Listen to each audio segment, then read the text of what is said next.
तो नमस्कार दोस्तों, एनआईटीएन गुरु की क्लास में आपका स्वागत है। और हम लोग सीखने जा रहे हैं इंटरवल्स के तीसरे लेक्चर में हैं इंटरवल्स। इंटरवल्स के हम लोग लेक्चर 3 चल रहा है।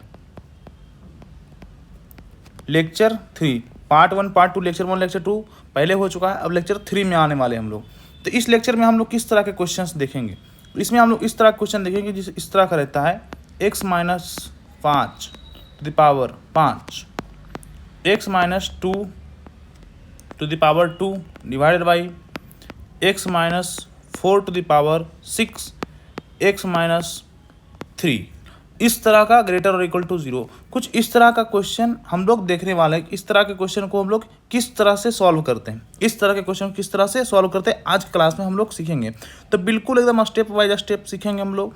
कुछ ज़्यादा गड़बड़ नहीं करना है, हड़बड़ में नहीं सीखना है। हड़बड़ में सीखने से क्या होता है ना कि कॉन्सेप्ट बच्चा गड़बड़ कर देता है। सीखने का तो जल्दी जल्दी कर लेता है कि जैसे सेम क्वेश्चन अगर दोबारा आपसे पूछा जाए तो आप बना लीजिएगा। बट वही है कि क्वेश्चन अगर कुछ अलग भी दिया जाए तो उस चीज़ को कैसे सीखना है। जैसे क्वेश्चन तो हो सकता है, कोई जरूरी थोड़ी जो हम बनाए हैं जो आप बनाए हैं वही क्वेश्चन एग्जाम में भी आएगा। एग्जाम में तो क्वेश्चन कुछ भी आ सकता है। तो हमें क्या करना है, हमें मेन कॉन्सेप्ट पे फोकस करना है कि कौन सा कॉन्सेप्ट है जो यूज हो रहा है, किस कॉन्सेप्ट पे हम लोग को क्वेश्चन करना है, किस कॉन्सेप्ट को हमको याद रखना है, समझना है, उस हिसाब से हम लोग करेंगे। तो चलिए हम लोग सीखने वाले हैं।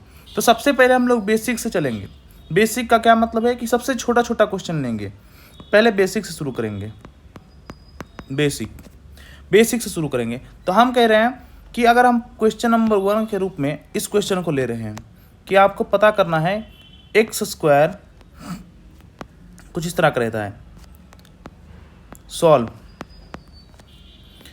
x² - 5x + 6 और ये वैल्यू जो है ये ग्रेटर और इक्वल टू 0 है।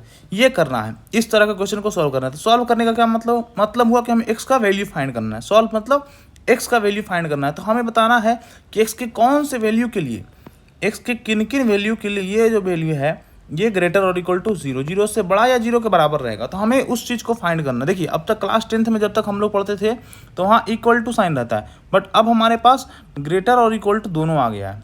तो इक्वल टू साइन में क्या होता था कि हम सिर्फ उसी वैल्यू को फाइंड करते थे जिसके कारण वो इक्वल बनता था। बट ग्रेटर और इक्वल टू में क्या है कि हमें उस वैल्यू को भी फाइंड करना पड़ेगा जिसके कारण ग्रेटर बन रहा है, ग्रेटर और इक्वल टू बन रहा है। समझ रहे हैं ना। तो इस तरह के क्वेश्चंस हम लोग देखने वाले हैं, ठीक है। तो चलिए इस क्वेश्चन को हम सॉल्व करना शुरू करते हैं। इस क्वेश्चन को हम लिखने के लिए अगर हम इसे फैक्टर में ब्रेक करना चाहें तो इसे 5 है -5 है तो -5 को -3 -2 लिख सकते हैं और उनका प्रोडक्ट जो है वो 6 हो जाता है। तो हम लिख सकते हैं x² can be written as -3x - 2x + 6 और ये वैल्यू ग्रेटर और इक्वल टू 0 है, ठीक है। अब यहाँ से हम x कॉमन लेंगे तो x - 3 -2 कॉमन लेंगे तो x - 3 यहाँ भी बचेगा, ग्रेटर और इक्वल टू 0। फिर से x - 3 कॉमन लेंगे तो x - 3 कॉमन लेंगे तो ये x - 2 बचेगा और ये वैल्यू ग्रेटर और इक्वल टू 0। अब हमें देखिए कि यहाँ हमको फाइनली ये मिला। अब इसमें हम पता करना है कि कौन से वैल्यू के लिए, x के किस किस वैल्यू के लिए ग्रेटर और इक्वल टू 0 होगा।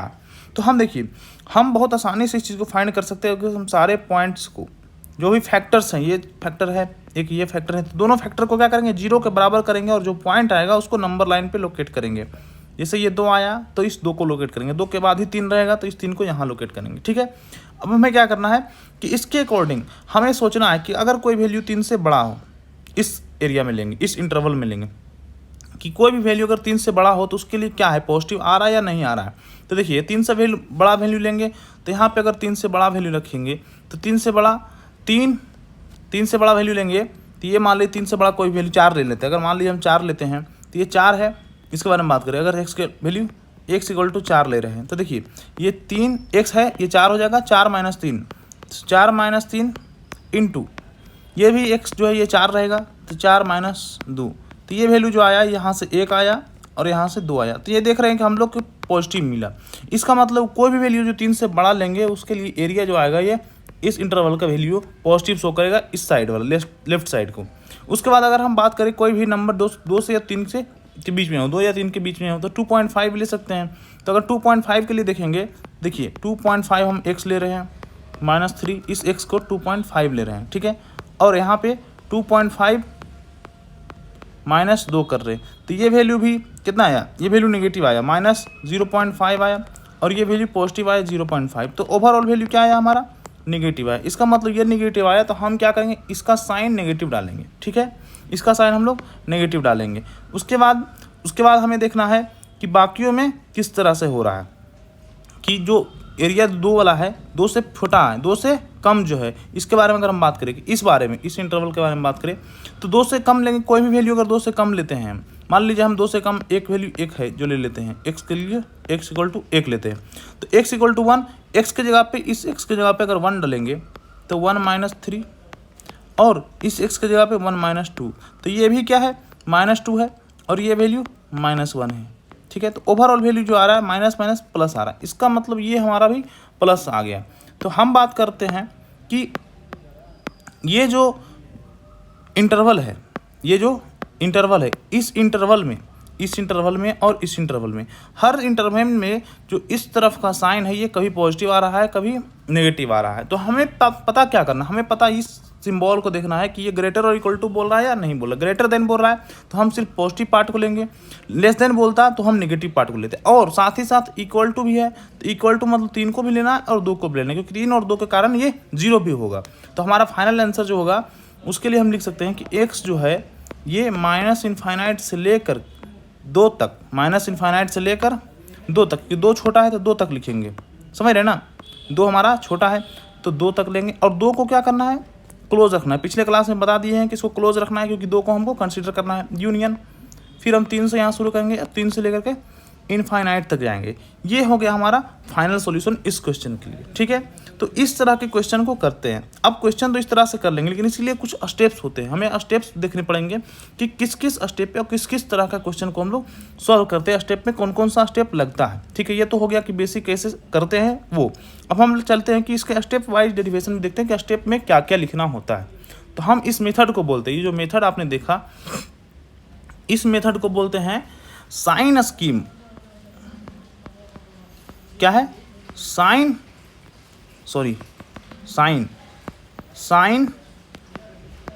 Scheme method, sign scheme method, ये साइन स्कीम मेथड है, या फिर इसी को बोलते हैं wavy curve method, wavy curve method, इसी को साइन स्कीम मेथड या वेवी कर्व मेथड बोलते हैं, ठीक है। अब देखिए इसमें होता क्या है कि हमें क्या मिलता है कि कुछ भी, कोई भी जो, जैसे कि अगर हम बात करें कि हमने एक fx लिया, इस fx को लिखते हैं इस तरह से, कुछ लिखा हुआ है कि मान लीजिए न्यूमरेटर में जो है x - a1 to the power k1 है, x - a2 x - a to the power k2 है, फिर x - a to the power k3 है, और इसी तरह से x - an to the power kn है।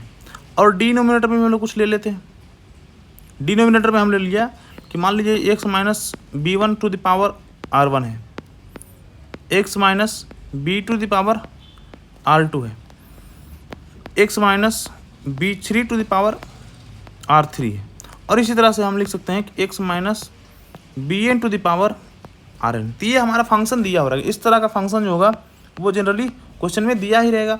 आपको प्राप्त क्या करना है कि ये फंक्शन जो है लेस देन इक्वल टू है, ग्रेटर देन इक्वल टू है, लेस देन है, ग्रेटर देन है 0 के, उस तरह से करना। अगर नहीं भी दिया रहे, सिर्फ सिंबल रहे ग्रेटर देन, कुछ पार्ट इस तरफ रहे 0 सिंबल के, कुछ पार्ट उस तरफ रहे, तो हम सभी को एक तरफ लेके आएंगे और इस फॉर्मेट में ढालेंगे। इस फॉर्मेट में ढालने के बाद हम लोग अपना स्टेप शुरू करते हैं। अच्छा, यहाँ पे ये सब क्या है कि a1 a2 क्या है, तो हम लिख सकते हैं वेयर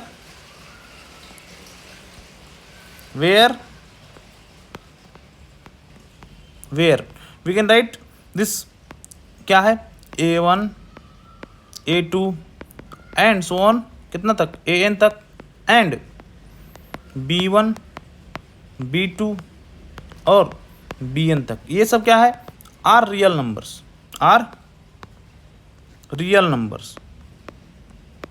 ये सब क्या है, रियल नंबर्स है, ठीक है। एंड ये K1 K2 क्या है, ये जो है ये K1 K2 और up to Kn and R1 R2 and Rn, ये सब क्या है, ये सब जो है ये बिलोंग्स टू क्या है, नेचुरल नंबर या बोल सकते हैं होल नंबर है, ये सब होल नंबर है, जीरो भी हो सकते हैं, समझ रहे हैं ना। तो ये सारे उस तरह के हैं। अब क्या करना है, अब हमें पता करना है कि इसके इनइक्वलिटी जो है, इनइक्वलिटी जो लिखी रहेगी उसके बारे में हमको स्टेप लिखना है, हमें स्टेप लिखना है। ये सब तो हो गया इनके बारे में जानकारी कि ये फंक्शन किस तरह का रहेगा। तो हम लोग बोल सकते हैं कि स्टेप्स, और हम लोग पहले बात करते हैं कि पोल और जीरोस क्या होता है। तो पोल देखिए, जहाँ जहाँ न्यूमरेटर पार्ट जीरो होगा उस पॉइंट को, जिस पॉइंट के कारण, जिस वैल्यू के कारण न्यूमरेटर जीरो हो रहा है उस पॉइंट को जीरोस बोलते हैं।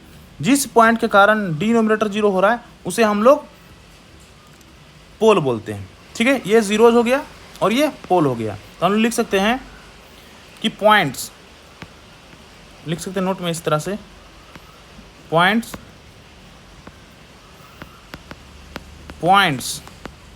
Where numerator, points where numerator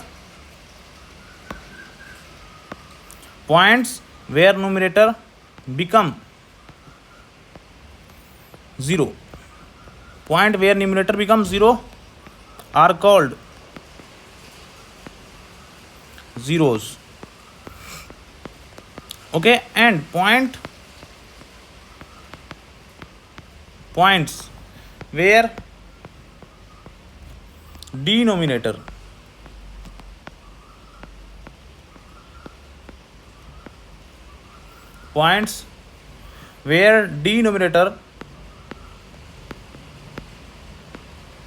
become zero are called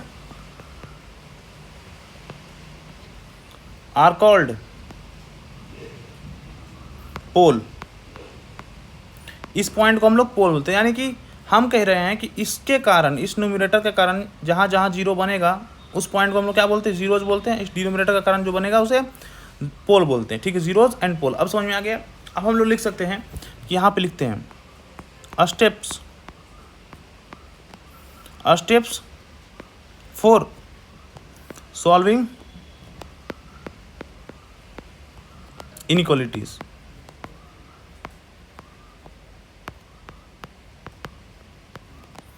हम लोग लिखने वाले स्टेप्स, क्या क्या स्टेप इसमें लगने वाले हैं। तो स्टेप 1 में हम लोग क्या लिख सकते हैं, स्टेप 1, ओके। सो पहला स्टेप में क्या करना है, find all zeros and poles, find all zeros and poles, okay. पहला पॉइंट ये हो गया। इसके बाद फाइंड करने के बाद हम लोग स्टेप 2 में क्या करेंगे, स्टेप 2 जो है हमारा, ये लोकेट हम लोग करेंगे, locate all zeros and poles on number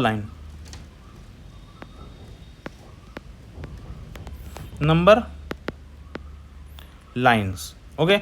हम लोग इसको क्या करेंगे, लोकेट करेंगे, locate all zeros and poles on number line, ठीक है। स्टेप 3 क्या करेंगे, स्टेप 3 इसी में लिख सकते हैं कि लोकेट करेंगे and put vertical bar on each, vertical bars on it, मतलब उस पर जो वैल्यू आएगा उसकी कुछ इस तरह का, अगर इसे लिखेंगे तो हम जैसे ए लिख रहे हैं तो ए के साथ साथ ये वर्टिकल बार लिखेंगे, इस तरह से कुछ बोलते हैं, ठीक है। Step 3, okay. डिटरमाइन, हम लोग क्या करेंगे, पता करेंगे, determine any interval, determine any interval, okay, determine any interval, okay, and determine an interval and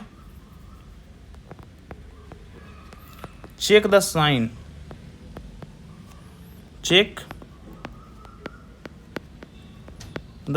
of that interval,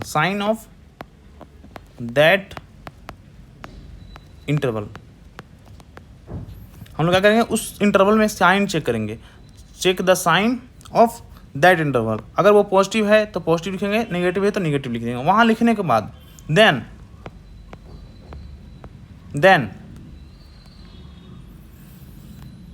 move to another interval, okay, move to दूसरे इंटरवल में जाना है, but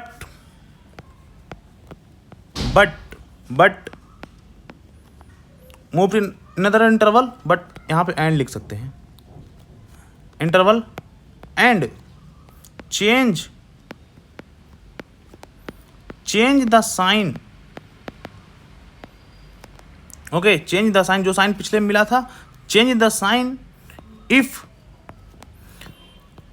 that point, that pole or zeros, that pole or zeros, okay, occurs in function fx,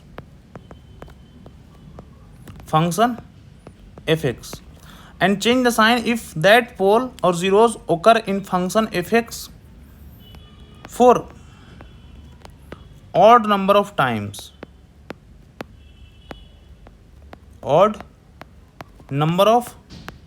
यानी कि अगर odd number के रहा होगा, odd number of times repeat हुआ होगा वो पॉइंट, तभी हम लोग क्या करेंगे, साइन चेंज करेंगे।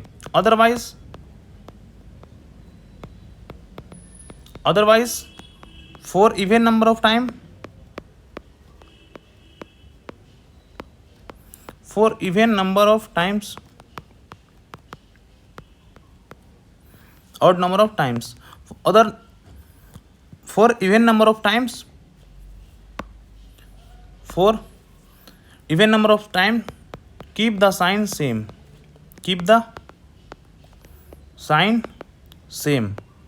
in that interval,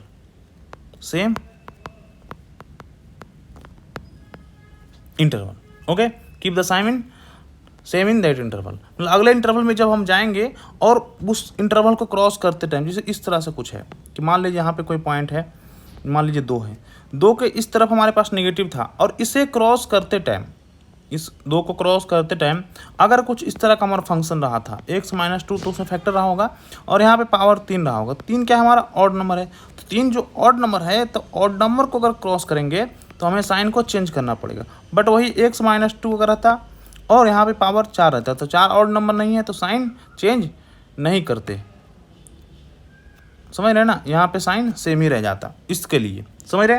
तो अब क्या करना है, अब स्टेप 4 में आना है, step 4, okay, select the intervals, okay, select the intervals and take their union, select the intervals and take the union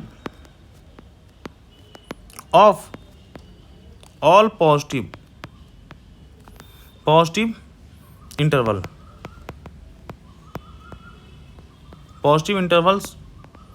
for g of x greater than 0, okay, and हो गया ये, और ये तो हो गया। अब इसके बाद हम लोग लिख सकते हैं कि और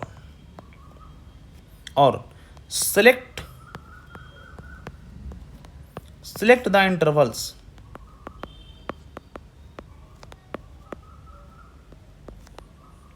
and take the union of all negative intervals of all negative intervals if gx is less than 0। समझ रहे ना कि gx अगर लेस देन 0 है तो हम उस इंटरवल को सिलेक्ट करेंगे जो नेगेटिव टाइम्स नेगेटिव रहेगा, जिसके इंटरवल का वैल्यू नेगेटिव रहेगा। तो ये तो हो गया स्टेप्स, ये 4-5 स्टेप है, 4 स्टेप है, आप इसको देख लेना। बट ये स्टेप कोई काम का है नहीं, आपको मेन है कि याद रखने का, स्टेप को याद नहीं रखना, आपको समझना है कि करते किस तरह से है। स्टेप को ये सब जो लिखा हुआ लैंग्वेज उसका पर ध्यान नहीं दीजिए, हम जो तरीका बता रहे हैं तो बुक में लिखा रहता है और हम भी इसी कारण लिख दिए कि चलो ठीक है, बट हम जो तरीका बता रहे उस तरीका से आपको जाना है। तो देखिए अब क्वेश्चन लेते हैं हम लोग। क्वेश्चन क्या है? सॉल्व करना है। हमारे लिए है कि x minus 2 to the power 2, x plus 4 to the power 3 divided by x minus x minus 6 to the power, और रहने देते हैं इसको लीनियर में, x plus 3 to the power 5, कुछ इस तरह का लिख देते हैं और इसे हम लगाते हैं ग्रेटर देन इक्वल टू 0 का साइन। ये हमारा कुछ इस तरह का क्वेश्चन रहेगा। अब हमें क्या करना, स्टेप वाइज आना है। तो देख रहे हैं कि ये सारा पॉइंट क्या है, जीरोज को रिप्रेजेंट करता है, ये सारा पॉइंट क्या है, पोल्स को रिप्रेजेंट करता है। हम लोग सारे पॉइंट को लोकेट करेंगे, जीरोज हो या पोल हो, सारे पॉइंट को लोकेट करेंगे। तो सबसे पहला पॉइंट, अब सारे फैक्टर को जीरो करना है और उसके लिए रिगार्डिंग एक्स का वैल्यू निकालना है। तो देखिए पहला हम सबसे पहले -4 आएगा, क्योंकि ये जीरो करेंगे तो -4 आएगा, -4 सबसे छोटा होता है, तो लेफ्ट मोस्ट पार्ट इज -4। उसके बाद इसको जीरो करेंगे, ये -3 है, उसके बाद 2 आएगा और उसके बाद 6 आएगा। ये सारे फैक्टर को आप जीरो करके जो भी वैल्यू आएगा उसको आप नंबर लाइन पर लोकेट करना ऑर्डर में, समझ रहे ना, -4 पहले आना चाहिए, -3 से, तो कुछ इस तरह का। अब हम क्या कह रहे हैं कि आपको चेक करना है साइन किसी एक इंटरवल का। अब देखिए किसी एक इंटरवल का, ये तो बुक में लिखा रहता है किसी एक इंटरवल का साइन कीजिए, क्योंकि बुक को होता है कि कभी गलत प्रूफ नहीं करना, या फिर बुक को होता है कि प्रॉपर सब कुछ लेकर के चलना होता है। लेकिन हम लोग जो है किस तरह के करते हैं कि हम, देखिए ध्यान आपको ये रखना है कि ये जो सारा फैक्टर जो लिखा हुआ है, जो मैं तरीका बता रहा हूँ कि सारा फैक्टर जो लिखा हुआ है इसमें सारा एक्स का कोएफिशिएंट पॉजिटिव है कि नहीं है। सारा एक्स का कोएफिशिएंट जो होना चाहिए वो पॉजिटिव होना चाहिए। तभी आप ध्यान दीजिएगा, जो मेथड हम बता रहे हैं कि सारा एक्स का कोएफिशिएंट जो है वो पॉजिटिव होना चाहिए। तो सारा एक्स का कोएफिशिएंट 1 रहना चाहिए, समझ रहे ना। सारे एक्स का कोएफिशिएंट +1 होना चाहिए, माइनस वाला भी नहीं, सिर्फ +1 होना चाहिए। तब जो राइट मोस्ट पार्ट आएगा वो आपका पॉजिटिव आएगा हमेशा। आप एक्स का वैल्यू जो भी है, एक्स का कोएफिशिएंट जो है वो +1 रखिएगा, तो राइट मोस्ट पार्ट हमेशा आपका प्लस आएगा, ठीक है। उसके बाद चेक कीजिए, तो देखिए 6 के बारे में बात कर रहे हैं, तो 6 किसका फैक्टर है, 6 x माइनस 1 का फैक्टर है। तो इसके पावर के बारे में बात किया था ना हमने कि कितना बार रिपीट हुआ है, यानी कि x माइनस 6 एक ही बार रिपीट हुआ है, तो ये ऑड नंबर ऑफ टाइम्स है। तो इस पर जो चेंज करेंगे, 6 के बाद इस तरफ आएंगे, 6 के उस तरफ प्लस था तो इस तरफ आएंगे तो साइन चेंज हो जाएगा माइनस में, ठीक है। अब इस 2 के बारे में बात करिए, तो इस 2 के बारे में देखिए यहाँ पे 2 फैक्टर क्या है, x माइनस 2 है फैक्टर, तो इस 2 पे क्या है, पावर स्क्वायर है, पावर 2 है, x माइनस 2 का जो फैक्टर है इस पे पावर 2 है। तो इस पावर के कारण क्या हो जाएगा, साइन चेंज नहीं होगा, जैसा कि हम लोग देखें पिछले रूल में कि साइन चेंज नहीं होगा, साइन सेम रह जाएगा, ठीक है। अब -3 के बारे में बात करें, इस -3 का, तो ये देखिए -3 इस फैक्टर के बारे में बात हो रहा है, तो x -3 पे पावर क्या है, ऑड नंबर है, तो साइन क्या हो जाएगा, चेंज हो जाएगा, माइनस पहले से था तो अब प्लस चलेगा। और यहाँ पे -4 है तो -4 इसका फैक्टर है, तो -4 पे भी पावर ऑड है, तो यहाँ भी साइन चेंज हो जाएगा, ठीक है। अब देखिए, अब हमें क्या करना है कि हमें उस रीजन को सिलेक्ट करना है, जो इस सिंबल को सेटिस्फाई करता है। तो ये हमारा ग्रेटर देन है, तो ग्रेटर देन के लिए हमें क्या करना है, पॉजिटिव साइन को सिलेक्ट करना है। तो हम कुछ इस तरह का वेवी कर्व मेथड बनाते हैं, वेवी कर्व में इस तरह का, देखिए जो पॉजिटिव रहेगा उसे ऊपर लिखना है, जो निगेटिव रहे उसे नीचे रखना है, ठीक है।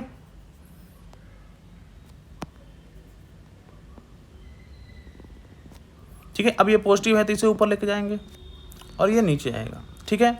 अब देखिए यहाँ पे क्या है कि ये पॉजिटिव हमें रखना है, ग्रेटर देन इक्वल टू, तो हमें सिलेक्ट इस रीजन को करना है। तो हम अपने सेलेक्ट में इस रीजन को सेलेक्ट करने वाले हैं, इस रीजन का आंसर लिखने वाले हैं। ये सारा रीजन जो है वो पॉजिटिव में आता है, तो इस तरह के रीजन, इस सारे रीजन को हम सेलेक्ट करेंगे। अब देखिए, अब बात है कि ये सिंबल ग्रेटर और देन 0 इक्वल टू नहीं है, तो हम सिर्फ क्या करेंगे, इस 6 को नहीं लेंगे, इस 2 को नहीं लेंगे, इस 3 को, जो भी है वैल्यू को एग्जैक्ट नहीं लेंगे, क्योंकि अगर वो ले लेंगे तो ये 0 हो जाएगा, तो वो सारे वैल्यू को नहीं लेंगे। तो हमारा आंसर जो होना चाहिए फाइनली वो x बिलोंग्स टू, कहाँ से कहाँ तक, -4 से लेकर -3 तक, ये पॉजिटिव की बात कर रहे हैं हम, क्योंकि हमें पॉजिटिव चाहिए। तो -3 से लेकर -4 से लेकर -3 तक यूनियन करके लेना है। 6 से, फिर 6 से शुरू करेंगे और इनफाइनाइट तक जाएंगे। तो ये हमारा हो जाएगा फाइनल आंसर इस क्वेश्चन के लिए। समझ गए?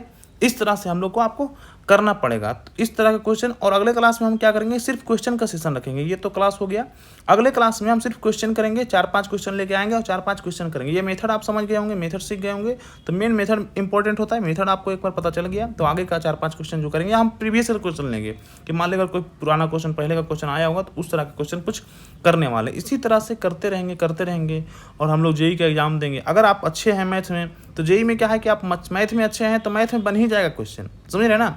मैथ अगर आपका ठीक ठाक है, बट बाकी सब्जेक्ट हो सकता है कि टफ हो, कुछ नया चीज़ हो, बट मैथ में कुछ नहीं, वही रिपीटेड चीज़ आता है, तो आपको घबराने का जरूरत नहीं है। मैथ को मजबूती कीजिए, मजबूत रखिए। मैथ में स्कोरिंग सब्जेक्ट होता है, मैथ अच्छा नंबर ले आता है। अगर जिनको आता है मैथ, तो देखिएगा कि सबसे ज़्यादा आदमी मैथे में रहता है। इंजीनियरिंग लाइन के लड़का रहता है, उसका मैथ में ही सबसे ज़्यादा नंबर रहता है। तो चलिए, तब तक के लिए धन्यवाद, और चैनल को सब्सक्राइब कर लीजिए NITN गुरु।